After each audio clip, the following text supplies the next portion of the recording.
Halina't muli po nating pakinggan at panoorin ang mga video ng Mensahero ng Silangan. Dahil sa mga video pong ito, dito po natin masumpungan ang mga kasagutan sa atin pong mga matagal ng katanungan. Tara po, panoorin po natin.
Masayang balita mga Oferians, sinisimulan natin ngayon ang bagong serye tungkol sa banal na pangalan. Naabot na po kasi natin ang hinihintay naming 50,000 subscribers na itinakda nating benchmark para simulan ang serye. Maraming nagre-request na talakayin natin ang Agenda 21. Yes, we are aware of that. Upcoming videos po natin ang tungkol sa locust ng Africa, coronavirus ng China at ang Agenda 21. Bahagya din nating papasadahan ang fourth beast sa vision ni Prophet Daniel para maunawaan ang mga nangyayari. Sa mga nagsasabi na pinarurusahan ng Elohim ang China at Africa, yan ay doktrina na pinaniniwalaan nyo. Ngunit salungat yan sa paliwanag na matatagpuan sa Biblia. Much has been fulfilled. Magugulat kayo kapag naunawaan nyo ang sinasabi ng Biblia. Abangan nyo po yan. Ipapakita namin sa inyo ang ugnayan ng mga pangyayari, ano ang nasa history at ano ang nasa prophecy ng Biblia. Ano ang nangyayari sa kasalukuyan at ano ang mangyayari sa hinaharap. They are all there in the Bible, vividly described. Hindi lang kasi pinapansin. Minabuti namin na ilabas na muna itong unang video tungkol sa Seal of the Living Elohim o sa tunay na pangalan ng may likha. This calls for an action kasi. Sa mga first-timers, ang video natin ay nakaseries. May mga topic na konektado sa ibang video. Payo namin, sundan nyo ang pagkakasunod-sunod na inilagay namin sa description para hindi kayo malito. Ngayon, bakit natin itinuturo ang Biblia gayong hindi naman tayo relihiyon at hindi rin sekta? Una, walang sinabi sa Biblia at sa Constitution ng Pilipinas na mga authorized religions lang ang pwedeng magsalita tungkol sa Biblia. Huwag kalimutan, yung mga ordinaryong mangingisda sa tabing dagat, sila ay tinawag. Hindi mga doctors of philosophy, theology, divinity, or whatever. Bakit mahalaga na maging particular tayo sa pangalan ng lumikha sa atin? Matatagpuan ang sagot sa Acts chapter 4 verse 12. Salvation is found in no one else, for there is no other name under heaven given to mankind by which we must be saved. Malinaw, walang kaligtasan sa sino man dahil walang ibang pangalan na ibinigay sa sanlibutan. Yan ay isang requirement kasabay ng ibang commandments. Pangalawang talata na dapat nating pansinin. Exodus chapter 3 verse 15. Elohim said to Moses, "Say to the Israelites, YHWH, the L of your fathers, the L of Abraham, of Isaac, and of Jacob has sent me to you. This is my name forever, the name you shall call me from generation to generation." Gusto ng may likha na tatawagin siya sa pangalang gusto niya. Kung paano bibigkasin ang sinabi nating YHWH ay tatalakayin natin sa series of videos na ating ilalabas. Ngayon, ano ang sinasabi ng talata? Siya daw ang Elohim ng mga ninuno ni na Abraham, Isaac, and Jacob. Pansinin na ang mga taong binanggit ay mga Shemites, pababa sa mga Hebrews na lahi ni Shem. Hindi nagpakilala ang Elohim sa lahi ni Japheth na tinawag na Gentiles sa Genesis chapter 10. Dahil dyan, gumawa din ng pangalan itong mga Gentiles at ipinasok nila sa Biblia na nakarating sa ating mga Pilipino at sa buong mundo. In short, ang sinasambang pangalan ng mundo at ng mga Pilipino ay isang huwad o peke na pangalan hango sa mga Diyos-Diyosan nitong mga Gentiles. Ang pagsamba o kahit ang pagtawag sa pangalan ng mga Diyos-Diyosan ay mahigpit na ipinagbabawal ng Torah o batas ng Kingdom of Israel. Exodus chapter 23 verse 13. Be careful to do everything I have said to you. Do not invoke the names of other gods. Do not let them be heard on your lips. Pakatandaan daw ang kanyang sinabi, huwag tatawag sa pangalan ng ibang gods o mga Diyos-Diyosan, ni hindi daw dapat marinig sa kanilang mga labi ang pangalan ng mga Diyos-Diyosan. Hindi nagkulang ng paalala ang Biblia. Nasa atin kung magmamatigas tayong mga Shemites at gusto nating sundin ang mga Gentiles papunta sa bottom of the pit. Hindi pwedeng gamitin ang translation bilang palusot dahil kahit anong gawin ng ex-chan world, sumisingaw pa rin ang katotohanang ang pangalang sinasamba nila ay galing sa mga Diyos-Diyosan ng mga Gentiles. Ngayon, bakit hindi binibigyan ng tamang analysis at importansya nitong mga relihiyon ang talatang binasa natin?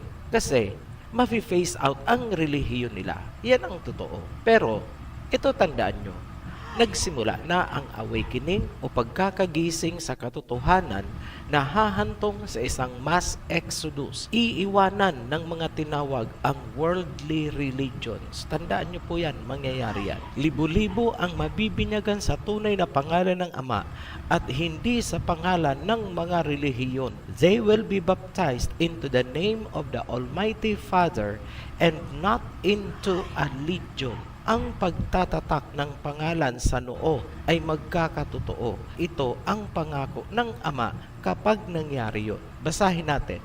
2 Chronicles chapter 7 verse 14. If my people who are called by my name will humble themselves and pray and seek my face and turn from their wicked ways, then I will hear from heaven and I will forgive their sins and will heal their land. Kung ang mga taong tinatawag sa kanyang pangalan ay magpapakumbaba, tumalikod sa masamang gawain, pakikinggan daw ang kanilang mga panalangin at sila ay patatawarin, pagagalingin ang lupain. Dahil sa pangakong yan, ang mga Hebrews ay talagang mag-stick sa Hebrew name ng may likha. So, makikita natin ang clear-cut na pagkakahati ng mga tao na ikagagalit nitong dragon na may 7 ulo. Matthew chapter 24 verse 9. You will be persecuted and killed because of my name. Magkakatotoo ba ito? Yes, sinimula na nila yan sa pagbubura ng pangalan noon pa. Siyempre, pumalag ang mga Hebrew Israelites. Ano ang resulta? Persecution at digmaan. Nasa history po ba? Yes, it's there on history. Sino ang nag-persecute sa mga Hebrews noong panahon na isinalin ang Torah? Mga Greeks. Look at your Bible. Nandyan ba ang Hebrew na pangalan ng Messiah? Nandyan ba ang Hebrew na pangalan ng Ama? Wala. Malinaw, di ba? Looking back at history, ang persecution sa mga Hebrew Israelites ay sinimulan ng mga Egyptians, sinundan ng mga Babylonians, binanlawan ng mga Greeks, at sino ang nagbigay ng ultimatum? Romans. Sana huwag niyong makalimutan ang Siege of Jerusalem noong 70 AD. Harapin niyo ang katotohanan. Ngayon, huwag kayong magtuturo ng kung ano-anong bansa sa silangan bilang dragon. Mga Hebrew Shemites po ang nasa silangan. Ang totoong dragon sa Revelation na may 7 ulo ay galing sa mga Gentiles doon sa kanluran. Sila yung mga magpipersecute sa lahi ni Jacob mula pa noon hanggang sa darating na panahon ayon sa Book of Revelation. History at Biblia, iisa ang sinasabi. Huwag niyong paikot-ikutin ang mga tao gamit ang mga doktrinang hugot dito tapal doon. Huwag idaan sa rhetoric at dramatic na mga sermon. Put it straight. Simple lang ang Biblia. Ginagawa nyo lang komplikado upang lituhin ang mga Shemites. Alam namin, sa puntong ito, asar na asar ang mga kampon nitong mga Gentiles ni Japhet. Ipaglalaban nila ng pitpitan ang pangalang minana nila sa mga sumakop sa atin. Expected namin yan. Sinabi na yan sa Bible. Hindi lang asar ang ginamit na salita ng Biblia tungkol sa enmity or hatred. Matthew chapter 10 verse 22. You will be hated by all because of my name, but it is the one who has endured to the end who will be saved. Kasusuklaman kayo ng lahat dahil sa pangalan ko. Sino ba ang pinagsabihan ng Misaya na kasusuklaman? Ang mga Hebro dahil sila ang nakikibaka na ibalik at muling sambahin ang tunay na Hebreyong pangalan ng may likha. Tapos, tinatawag nyo silang Antichrist. Sino ang nabubulagan? Nag-iisip po ba? Maraming ex-Chan religion dyan na nagkiklaim na sila daw ang ipipersecute dahil sa pangalan. Wow! Slow clap. Nahiya naman kami sa inyo. Paano kayo ang ipipersecute dahil sa pangalan? Across history, ang religion nyo ang nagpipersecute sa mga Hebrews na sumasamba sa tunay na pangalan. Pakipaliwanag nga, ano ang tingin nyo sa Siege of Jerusalem noong 70 AD? Kagrupo ninyo ang mga nagpabagsak sa Israel ni Jacob. Iisa ang pangalan na sinasamba ninyo galing sa Greeks. Nakarating yan hanggang dito sa Pilipinas sa pamamagitan ng pananakop. Stop the drama. Reveal the truth. Sasabihin nyo, umalis na kami doon. Pero anong pangalan pa rin ang bitbit ninyo? Ganun pa rin, di ba? Pareho lang naman sa inalisan nyo. Di ba? So, paanong kayo ang mapipersecute? Pareho lang naman pala kayo. Alam nyo kung ano ang totoo? Ang anak ay uuwi sa nanay pagdating ng panahon.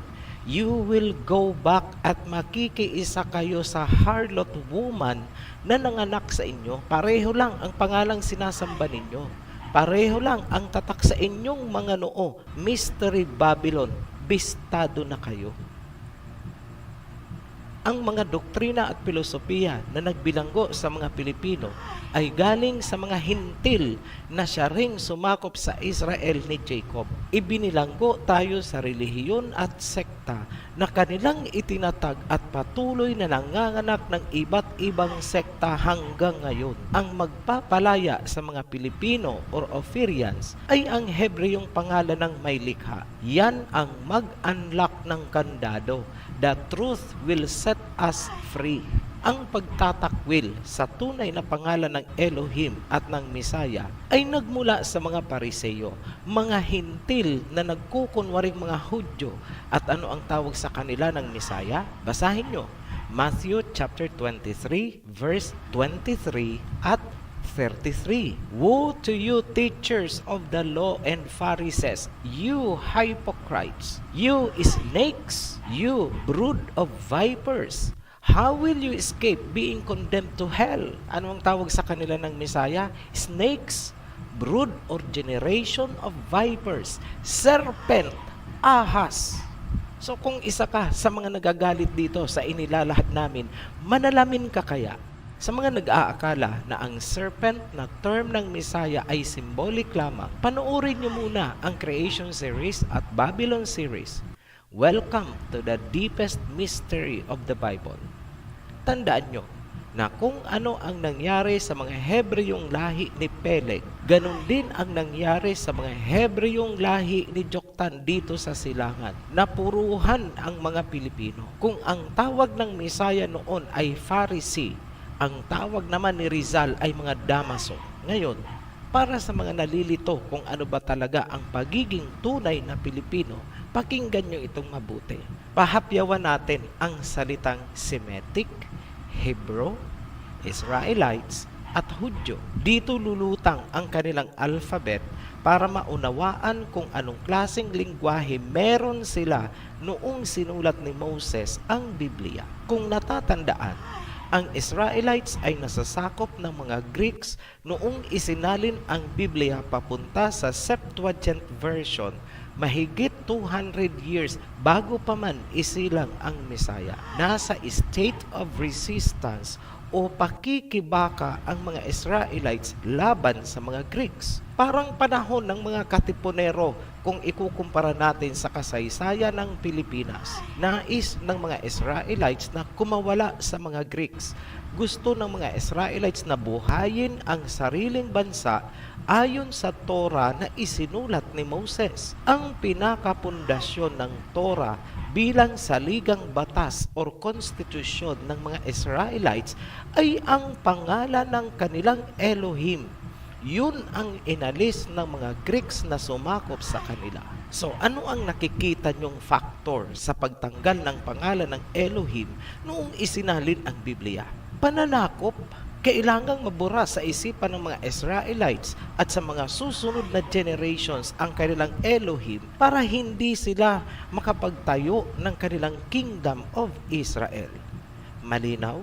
Ngayon, kailangan nating balikan ang lingwahe at alphabet na ginamit ni Moses noong isinulat niya ang Torah. Yan ang first 5 books ng Biblia. Genesis, Exodus, Leviticus, Numbers at Deuteronomy. Simulan natin kay Noah sa Table of Nations. Ang salitang Semitic, Semite at Shemite ay iisa lamang. Tinutukoy niyan ang lahi ni Shem na anak ni Noah. Ang galing kay Ham ay Hamites. Ang kay Japheth naman ay Japhethites. Yung lahi ni Japheth ang direktang tinawag na hintil sa Genesis chapter 10 verse 1 to 5. Sa verse 2, the sons of Japheth, Gomer and Magog, and Madai and Javan, and Tubal, and Meshech, and Tiras. By this were the isles of the Gentiles divided in their lands, everyone after his tongue, after their families, in their nations. Gamitin nyo po ang original King James Version kasi pinalitan ng ibang version ang salitang Gentile, ginawa nilang maritime peoples. Pansinin nyo rin na si Magog ay anak ni Japheth, Gentile. Mag-focus tayo sa lahi ni Shem. Ang mga Hebrew ay nagmula kay Arphaxad na anak ni Shem. Mula naman kay Arphaxad, si Sala o Shela, lalaki po yan. At mula kay Sala or Shela, isinilang si Heber o Eber. Ang buong lahi na nagmula kay Eber ang tinatawag ng mga Hebrews. Si Eber ay nagkaroon ng 2 anak, si Peleg at Joktan. Mula kay Peleg ang Israel na nasa kanluran. Mula naman kay Joktan ang mga Hebrew na nasa silangan o Orient. Ang mga bansa sa silangan kasama ang Pilipinas, ang Malay race ay galing din kay Joktan. Huwag po kayong magpapaniwala dyan sa mga turo na ang 12 tribes ng Israel ay nasa Pilipinas daw. Yan ay isang propaganda upang lituhin ang mga Hebrews kung sino ang Israel ni Jacob. Tumingin po kayo sa family tree ng Hebrew. Ang remnants ng Israel ay napadpad sa Africa noong pinabagsak ng Romans ang Jerusalem taong 70 AD. Tugma yan sa sinabi ng Biblia na matatagpuan daw ang kanyang remnants of Israel beyond the rivers of Cush.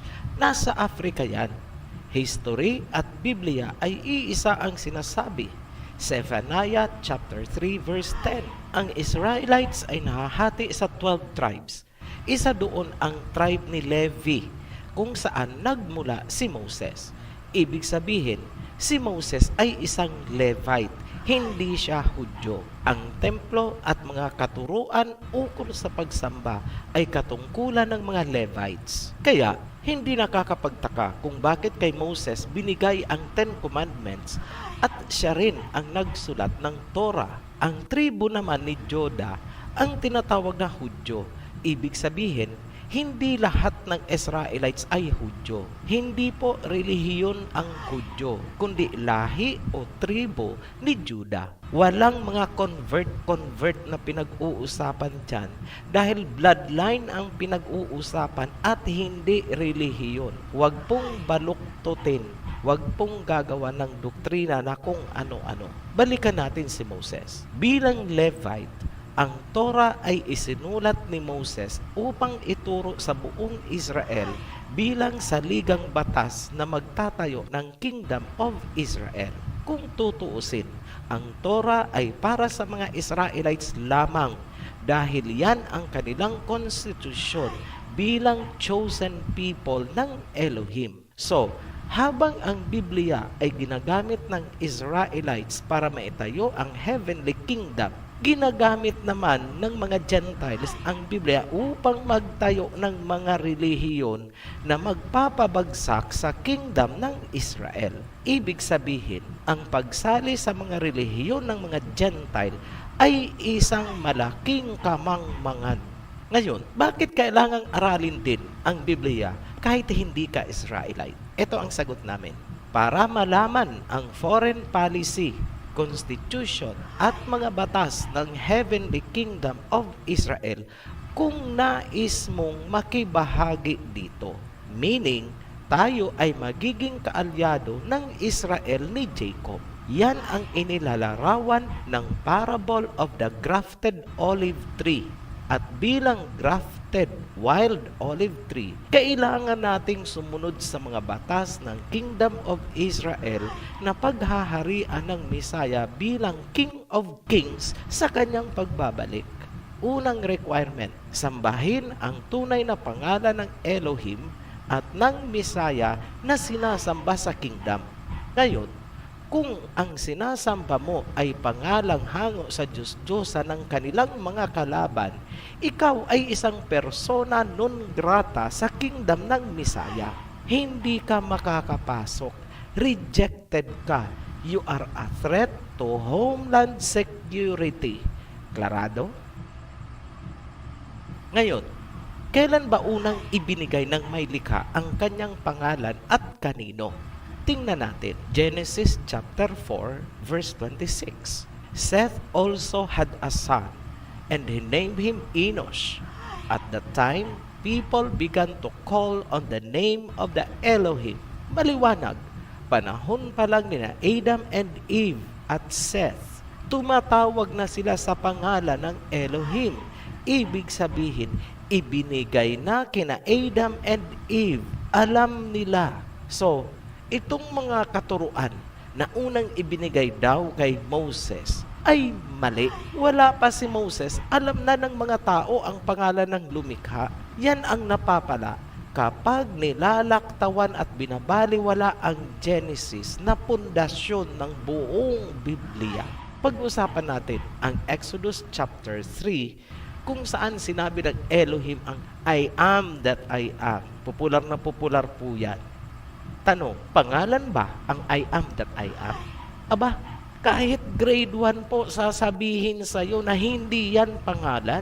Huwag tayong magmaang-maangan. Sa simpleng salin, itong I am that I am ay ako nga siya o ako siya. Para maunawaan, kunwari isa kang bagong empleyado sa isang kumpanya. Hindi mo pa kilala ang may-ari. Hindi ka pa na-orient. First day mo mag-report. Noong pumasok sa opisina mo, pinuntahan ka sa kwarto nung may-ari, nagtanong ka dahil hindi mo siya kilala, sino po ba sila? Ang isinagot sa iyo ay, ako ang may-ari nito. Ibig bang sabihin, ang pangalan ng may-ari ay, ako ang may-ari nito? Yun ba ang pangalan niya? Hindi, di ba? Ganyan din ang kalagayan ng sagot ng Elohim kay Moses na, I am that I am. Ang kalituhan ay nag-ugat sa translation ng tanong ni Moses na, what is his name? Ang salitang Hebrew na isinali na name ay Shem. Ang ibig sabihin ay reputation at hindi literal na pangalan. Hindi ito dapat isinali ng name. Reference po natin dyan ay ang Brown Driver Briggs Hebrew Lexicon. Kung baga ang tanong ni Moses ay ganito dapat, what is your shame? Sa English, what is your reputation?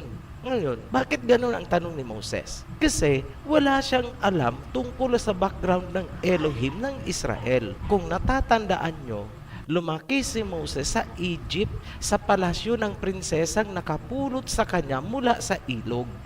Malinaw na ang I am that I am ay hindi pangalan, kundi paglalarawan ng Elohim kung ano siya at ang kanyang reputation para maunawaan ni Moses. Ituloy natin ang pagpapakilala ng Elohim kay Moses.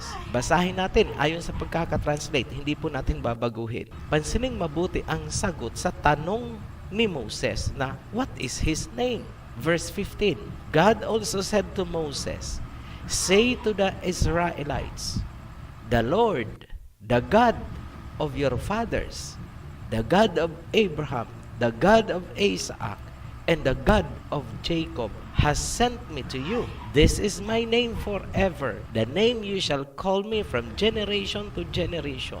Ngayon, pansinin nyo ang translation na yan. Say to the Israelites, the Lord, the God of your fathers. Hindi ba't ang Lord at God ay parehong title at hindi pangalan? Redundancy of titles ang ipinalit ng mga Greek translators sa pangalan ng may likha. Supposedly, ganito kung susundin natin ang tama. Gamitin natin temporary ang YHWH. Say to the Israelites, YHWH, the Elohim of your fathers.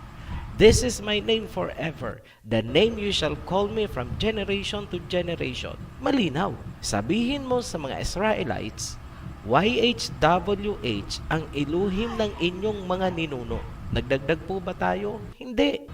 Inayos lang natin ang magulong translation. Ngayon, bakit nagkagulo ang translation? History na ang sasagot dyan. Ang pangalan ng Ama ay tinatawag ng mga scholars na Tetragrammaton, meaning 4 letters. Yan ang YHWH nung na-transliterate na. Ang pinakamatandang artifact kung saan nakaukit ang Tetragrammaton ay tinatayang mula sa 840 BCE, meaning ang tanda niya ay 840 years bago pa man isilang ang Misaya. Ang artifact na ito ay tinawag na Mesha Stele, minsan tinawag din Moabite Stone, na natagpuan sa modern-day Jordan noong 1868. Isa pang artifact ay ang Dead Sea Scroll na tinatayang 408 BCE to 318 CE, meaning mas matandang dihamak ang Mesha Stele. Ngayon, dalawang klase ang Tetragrammaton na inyong makikita kung kayo ay magre-research. Isang original, pure form at isang corrupted form. In short, retokado. Ang original ay naukit sa Ancient Paleo-Hebrew. Samantalang, ang mga makabago ay tinatawag na Masoretic Modern Hebrew na gawa ng mga Masorets. Ang kalituhan sa tamang pronunciation ng pangalan ay nag-uugat sa mga sumusunod na dahilan. Number 1, ang original Paleo-Hebrew ay panahon pa ni Moses at lumipas pa muna ang mahigit 1,000 years bago nagkaroon ng Masoretic Modern Hebrew. Ang Aramaic Hebrew sa panahon ng Misaya ay maituturing na ring makabagong Hebrew kung ikukumpara sa Paleo-Hebrew ni Moses. Number 2, ang original Tetragrammaton ay naukit sa Ancient Paleo-Hebrew na hindi mabibigkas gamit ang Masoretic Modern Hebrew. Number 3, sa paglipas ng panahon, nagkaroon na ng malaking pagbabago ang Hebrew language, writing system at ang vocalization. Ngayon, maraming scholars ang bumabatay sa Dead Sea Scroll, ngunit tandaan natin na ang Dead Sea Scroll ay nasulat 408 years BCE hanggang 318 years CE, meaning ang text nito ay makabago na at iba na ang vocalization. Sasabihin nyo, bakit kasi nagkaroon pa ng pagbabago mula sa Paleo-Hebrew naging Modern Hebrew? Ihalin tulad natin ang Paleo-Hebrew sa pinagdaanan ng baybayin writing system ng mga Pilipino. Noong wala pa ang mga Kastila, sumisibol na ang ating baybayin. Ngunit ipinasok ng mga Kastila ang kanilang alphabet, kaya natabunan at nawala ang baybayin. Ganyan ang nangyari sa Paleo-Hebrew. Ang naiiba lang, Greek ang pumasok sa Israel at hindi mga Kastila. Yan lang ang pinagkaiba. Ayon sa mga scholars noon, hindi daw mapopronounce ang pangalan ng Elohim kasi wala daw itong vowels. Sa Tagalog, patinig. Pairali natin ang common sense. Maniniwala ka na hindi napopronounce pero naisulat at ginagamit ni Moses? Merong vowel. Hindi lang nila alam dahil Masoretic Hebrew na nga ang kanilang nakagisnan. Ito mga nag-i-interpret. Sa madaling salita, nakurap ng colonization yung heritage writing system ng Paleo-Hebrew. Mautak talaga itong mga serpent seeds. Tagumpay nilang nabura ang pangalan ng Elohim at ng Messiah at hindi na malalaman ng susunod na generations of Israelites. Ngunit, gaya ng sinabi ng may likha, ang kanyang pangalan ay memorial from generation to generation. Hindi yan mababali. Kung kaya, pakalipas ng mahigit 3,000 years, na-decode ang Paleo-Hebrew. Sa ngayon, muling itinatayo ang bantayog na pangalan ng ating may likha. Itutuloy natin ang pagtatalakay niyan sa mga susunod na video. Muli po kaming nagpapasalamat sa mga patuloy na nakatutok at nagsusubaybay sa ating channel. Sa ating new subscribers, welcome home to Oferian Heritage. At para sa lahat, be blessed. Maraming salamat po sa inyong pakikinig at panonood ng video ito. At kung kayo po ay may natutunan, paki-like and share na rin po. At nasa baba po ang ating link para po sa inyong mga komento. Salamat po.